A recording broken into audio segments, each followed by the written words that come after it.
तमाम सुनने वालों को अस्सलाम वालेकुम। नाज़रीन इकराम, उम्मीद है आप सब खैरियत से होंगे और आज की इस वीडियो में आप जानेंगे अगर आपने ख्वाब में नमाज पढ़ी है तो इसकी तबीर क्या होगी। लेकिन आपके लिए ये जानना ज़रूरी है कि ख्वाब में नमाज पढ़ने की मुख्तलिफ सूरत हाल हो सकती हैं, जैसा कि ख्वाब में नमाज पढ़ना, ख्वाब में नमाज पढ़ना या तोड़ना, ख्वाब में सजदा रुकू देखना और ख्वाब में नमाज की इमामत करवाना और इसके अलावा खाना काबा में नमाज पढ़ना। इन तमाम सूरत हाल में आपके ख्वाब की सही तबीर क्या है। अपने ख्वाब की सही तबीर जानने के लिए वीडियो में बने रहें और अगर आप चैनल पर नए हैं तो चैनल को सब्सक्राइब करना मत भूलिएगा। ख्वाब में नमाज पढ़ना। हज़रत जाफ़र सादिक रहमतुल्लाह अलैह ने फरमाया कि ख्वाब में नमाज पढ़ते देखने की वजूहात 7 हैं। नंबर 1, इज़्ज़त, मर्तबा, अमन, शादी, मुराद पाना, क़ज़ा में नुकसान, खलासी पाना।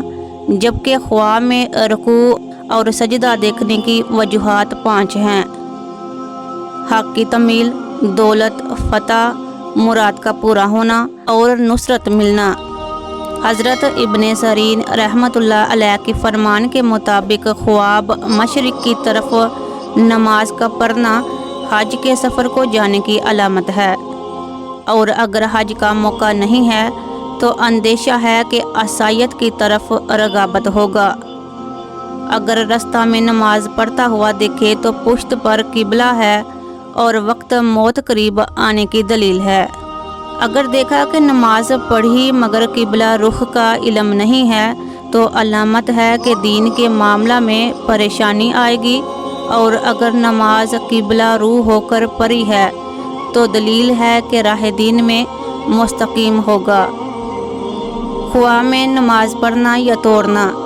अगर नमाज का वक्त गुज़रता देखे मगर पाक जगह की अदायगी मैसर ना पाए तो अलामत है कि इसके कामों में मुश्किल पेश आएगी और अगर नमाज तोड़े और दोबारा ना पढ़े या बगैर वज़ू पढ़ ले तो दलील है कि इसकी ख्वाहिश या किसी काम का इरादा है तो पूरा ना होगा।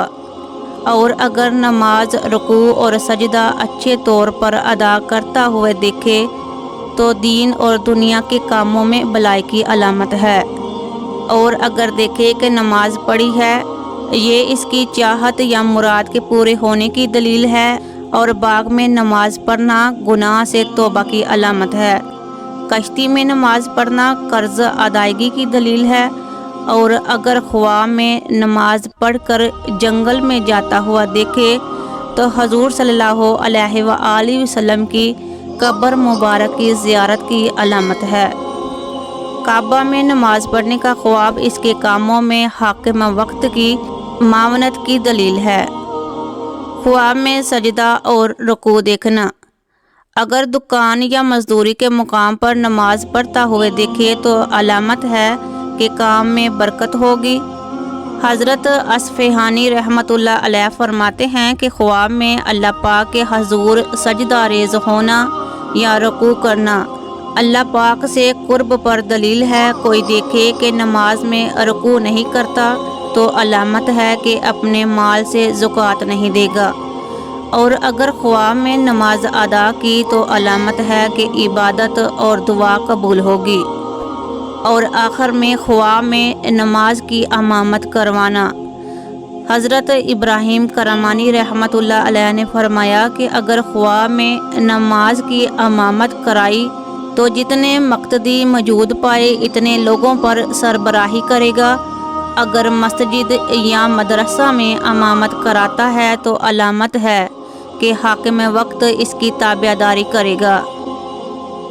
नाज़रीन इकराम, आपसे गुजारिश है कि अपने ख्वाबों की तबीरात जानने के लिए चैनल को सब्सक्राइब ज़रूर करें और वीडियो को लाइक करना मत भूलिएगा। जज़ाकल्लाह।